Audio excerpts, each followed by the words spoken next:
Hello. Good afternoon, everybody. It's Ed Carbajal here for MMAnews.com. Today is Sunday, February 27th, and this is your Sunday submission. Check the mic and make sure it sound right, boys.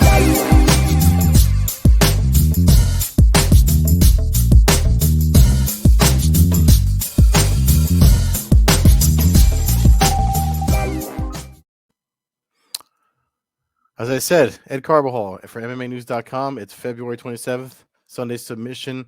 It's the Sunday after Bellator 275 and UFC Vegas 49.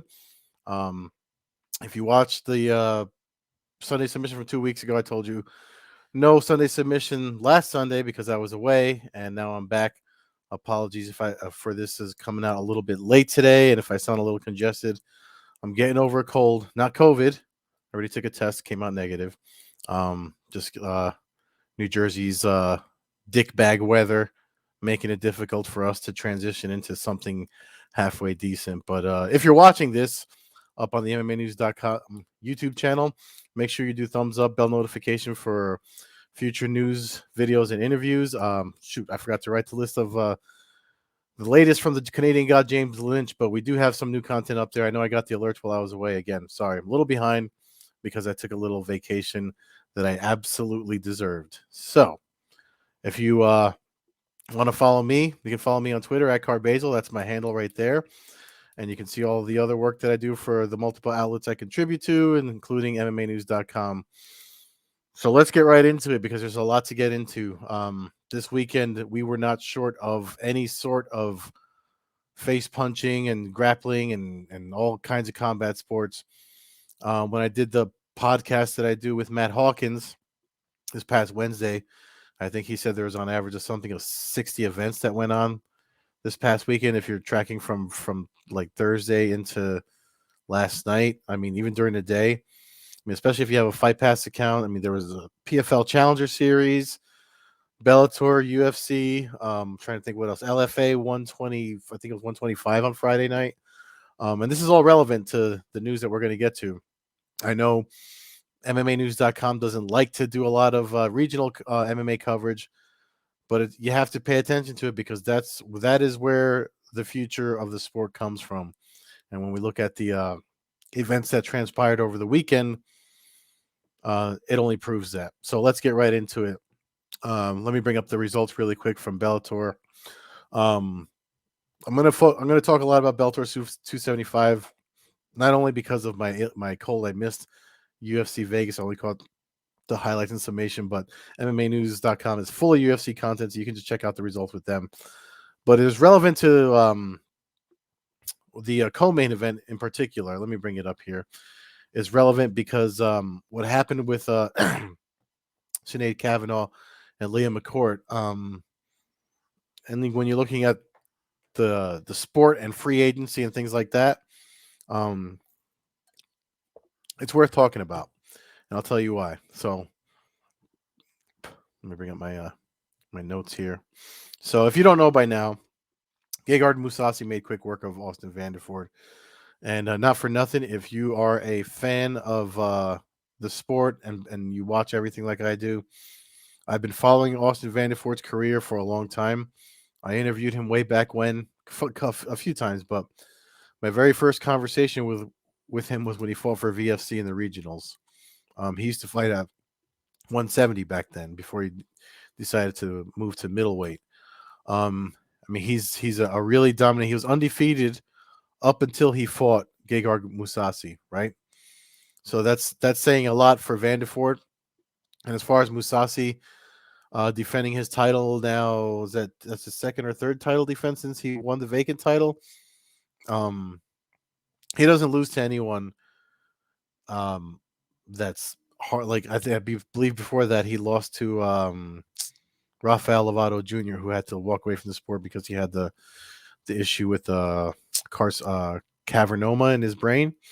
And this is all relevant because Austin Vanderford is now 11-1, so he gets to be he's been in the sport for this long, fought his way up to a title shot, and his first loss is to a reigning champion. that's saying a lot for Vanderford. So, you know, a lot of guys like to make a lot of him being married to Paige Van Zandt, and they do their pictures. They even featured it during the Bellator broadcast. But you know, don't sleep on that kid. I mean, he's young, and if his first loss is to somebody like Musasi, that just means, you know, everybody behind him is still going to have a problem getting past Vanderford. Now, um, you know, there's some folks that thought he stood a chance to win because it is a younger person's sport. You know what I mean? Like, generally, the older fighter loses to the younger and up and coming guy, especially the way the guard changes in MMA these days. But it was only a difference of like 4 or 5 years. So Musasi's not that old. He's literally right in what I would consider a fighter's prime in mixed martial arts. One cool thing during the broadcast that I have to say is that they featured they did little featurettes on the fighters.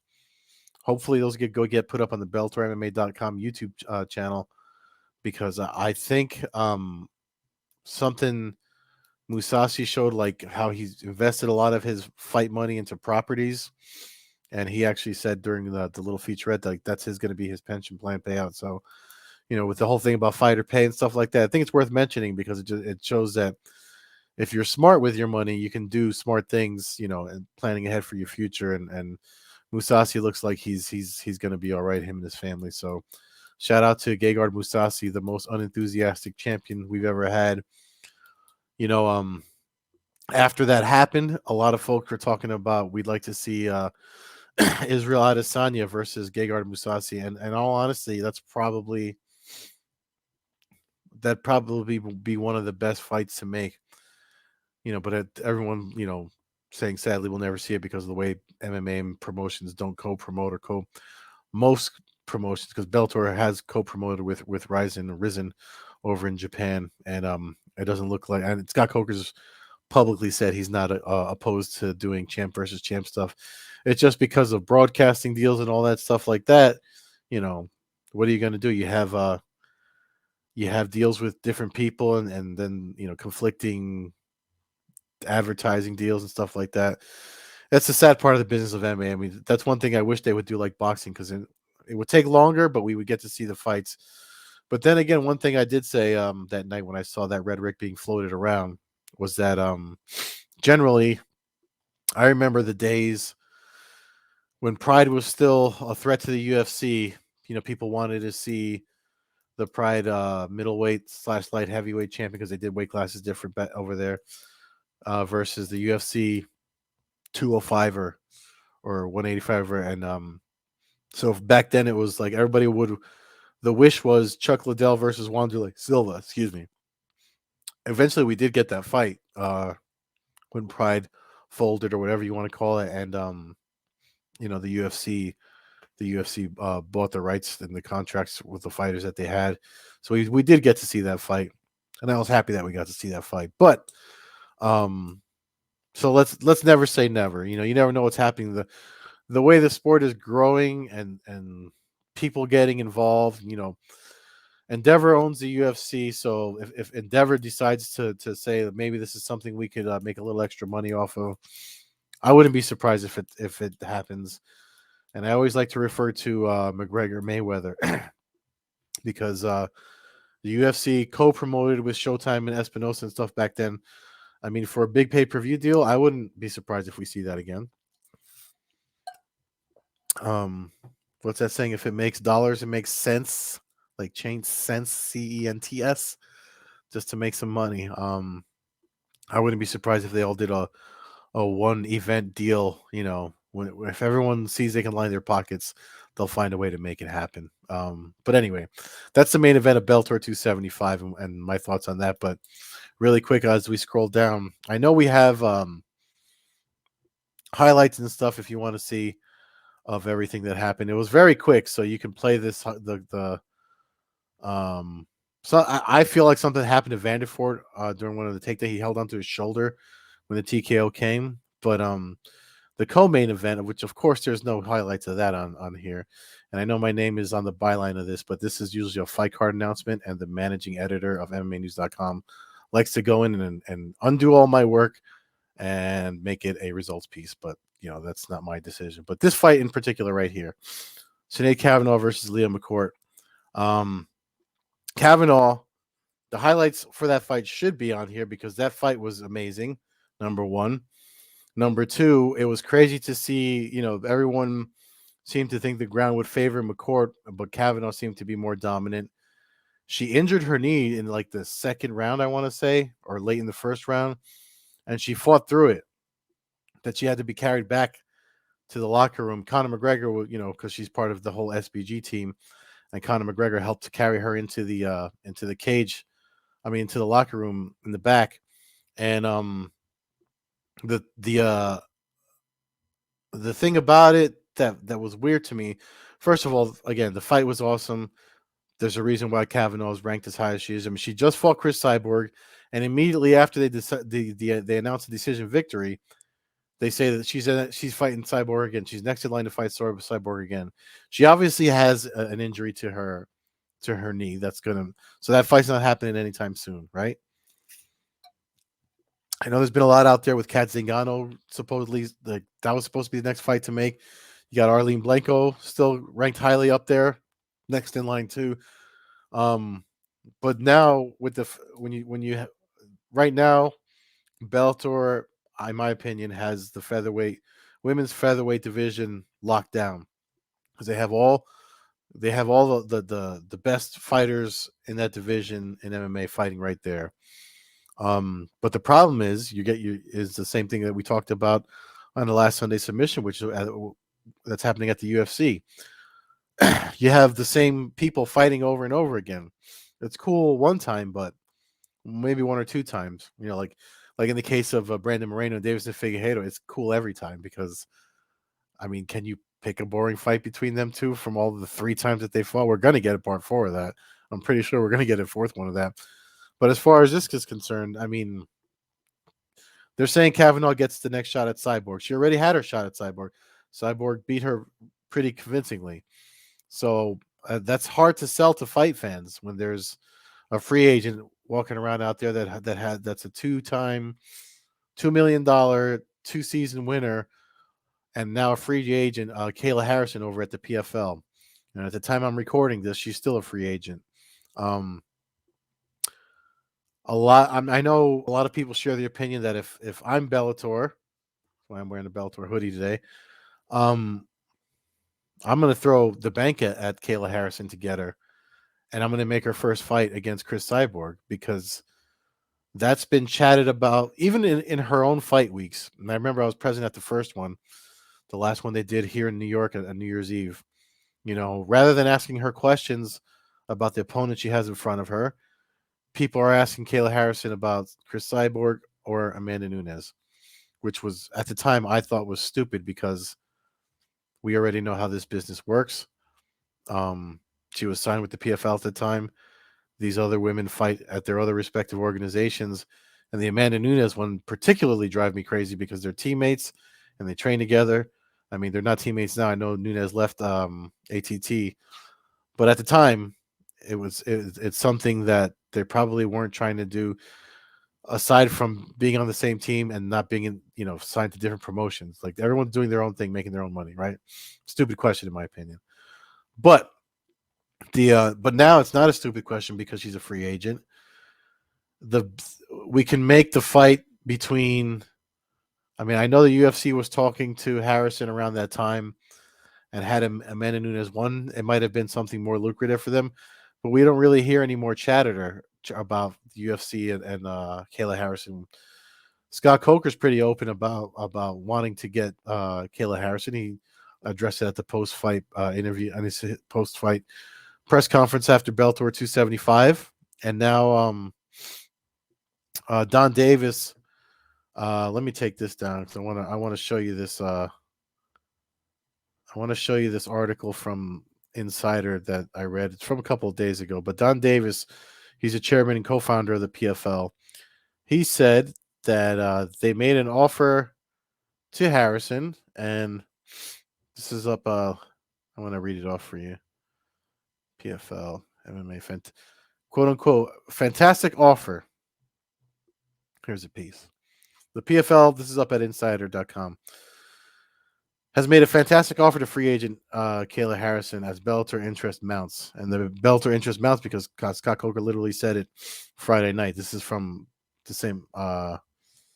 This is also from Friday night. Now, if you remember, the Bellator 275 happened Friday afternoon East Coast time. So, um, where did he say? Find his quote on here. And if you follow me on Twitter, I shared this article so you can read it. But this is a quote from Don Davis right here. I'm positive and confident she'll make the decision to stay with us, but the ball's in her court. It's her decision to make. So, and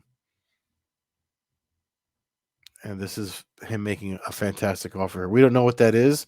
He also says in the article that we don't like to discuss those things as far as like what the numbers were and what the offer was. So, if you've been following this story, Harrison has talked with MMA Junkie a lot, and one of the things she told Danny Segura, who did the interview with her, was that she's just getting tired of waiting. The thing you have to remember about Kayla Harrison is that she is first and foremost, before she was an MMA fighter, before she was a two-time PFL champion, and making her multimillionaire because she won $1 million 2019-2021 season because there was no 2020 season. She's a competitor. She's a gold medalist, Olympic judo competitor, and if you remember when the PFL put their 2020 season on hold, she was the only fighter that they let go. She fought in Invicta FC. She cut down to 145, so we know she can make the featherweight weight class. And she had another fight at Titan FC that didn't fall through because her opponent like missed weight by like a lot, and it was that second fight was a mess. But she would have had 2 fights that year. So this is coming from somebody that fighting at promotions like that are, of course, they're paying her, but they're not paying her as much as she made. She just made $2 million. Of course, her price tag is high, but I look at that and say that doesn't matter to someone like Kayla Harrison.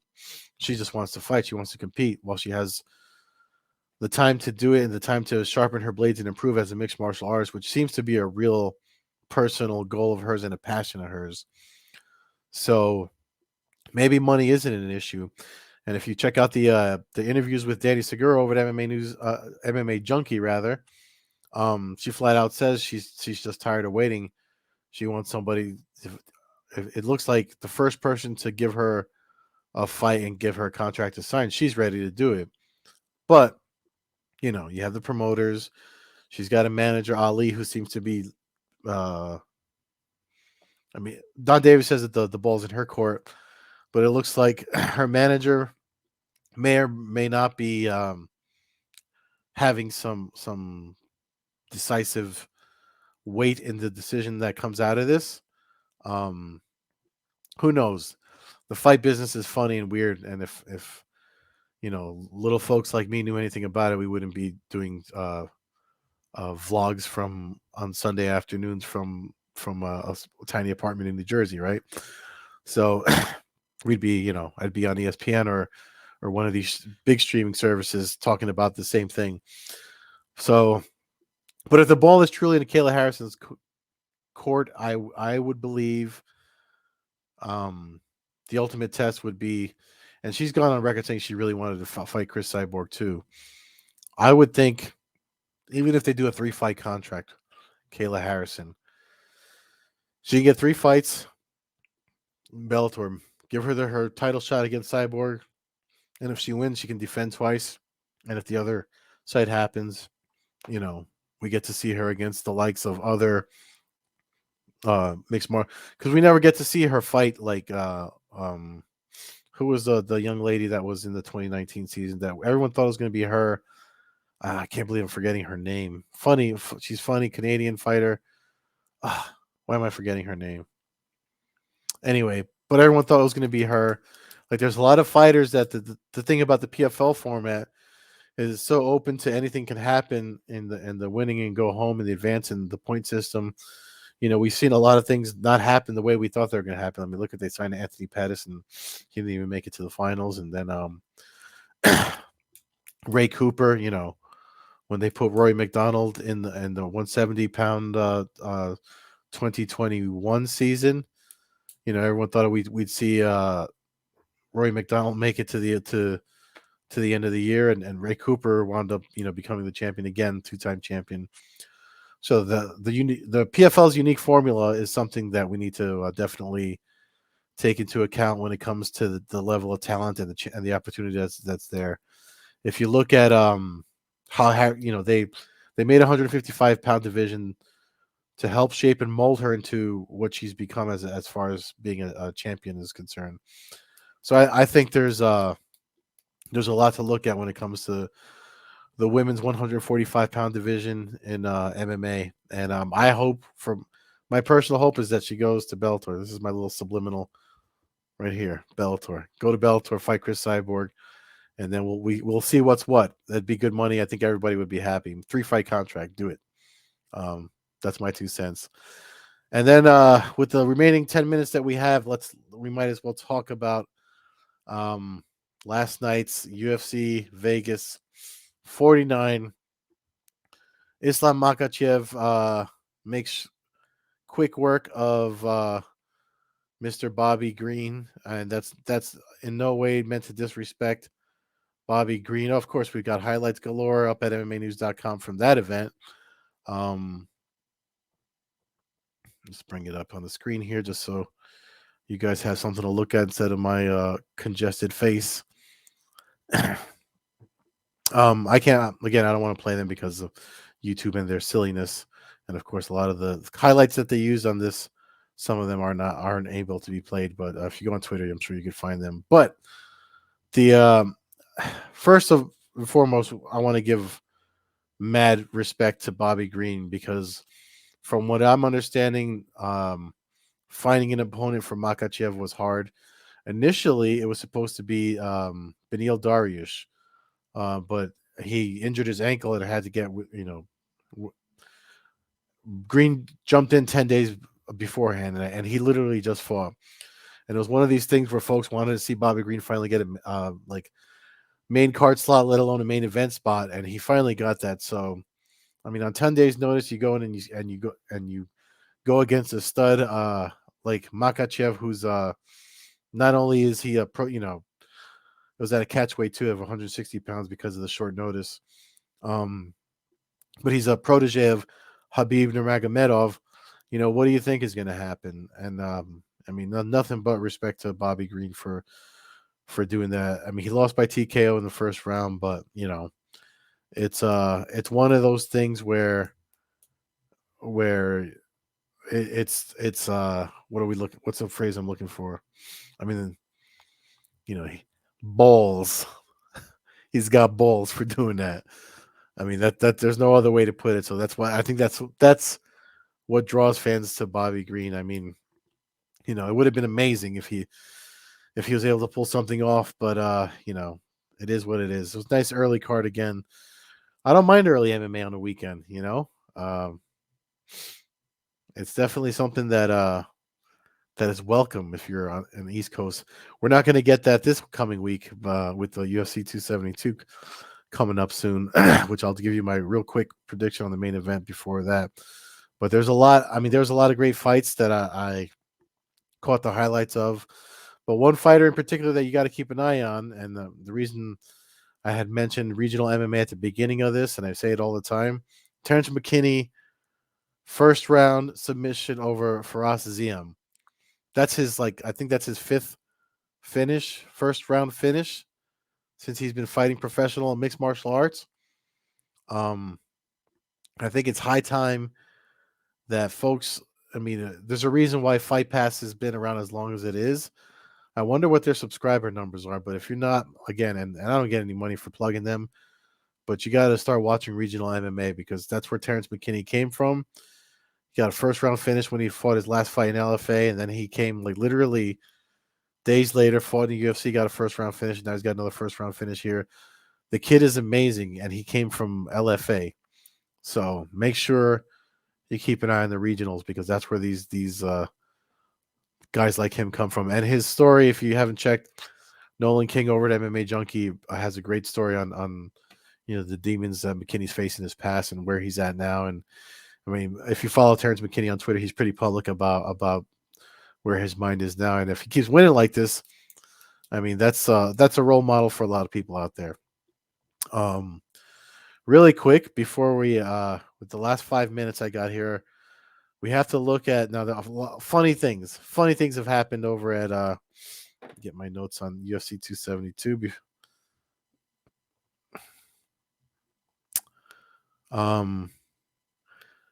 If you remember Rafael Dos Anjos, so RDA is one of the people that from I could be wrong, so don't quote me on this. You'd have to check. I believe RDA is one of the people that turned down fighting Makhachev, but he's fighting Rafael Fiziev, and this fight was supposed to be from 2 weeks ago. I think it was supposed to be Vegas 48, which is now this is the co-main event.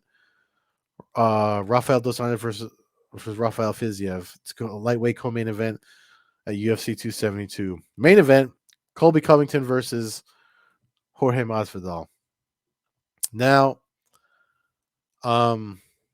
this is a tough one to pick because they know each other. Usually, when two fighters know each other, it just seems like that's they're saying. I think we talked about this with the main event of UFC 271, Cyril Gane and Francis Ngannou. You know, they know each other, but they haven't trained together, and obviously, there's been a lot made of their personal beef and blah blah blah. If you ignore Colby Covington's shtick,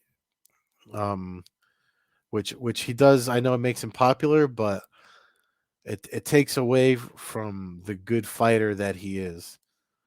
So he's actually a really good fighter. I think Dana White went on record and said the last time he fought Usman,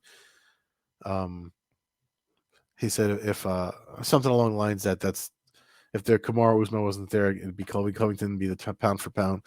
Excuse me, something to that effect. He said it after that last fight when they last fought. I forget the event number. If you look at, I mean, Jorge Masvidal knows Covington better than he knows Usman or any, So that's the edge that he has in this fight. However, I'd have to look at his record, and I'll be doing homework when we do our picks over here at MMAnews.com for this pay-per-view. I have to see how Masvidal does against people with a wrestling base that Covington has. I mean, if we're going by, they both fought Usman, they both lost to Usman. I mean, this is MMA math, and we know MMA math is not really, legit or whatever you want to call it. But Masvidal got finished by Usman. Covington, he did he go the distance first time? I know he went the distance second time. And I think if they fight a third time, depending on how this turns out and the damage he takes, maybe it's going to be a little less decisive. But it just seems like the wrestling pedigree and the experience, I'm leaning Colby Covington to win this just because he's, again, if you ignore they're both, Trump supporters and all the other stuff that,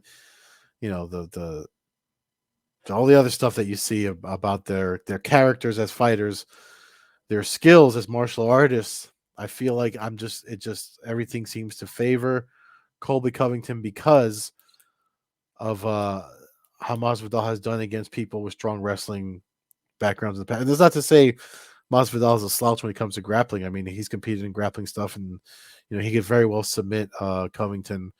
But I don't see him going for any flying knees here that are going to be knocking out. Covington's taking a lot of damage and pushed forward, so I wouldn't be surprised if I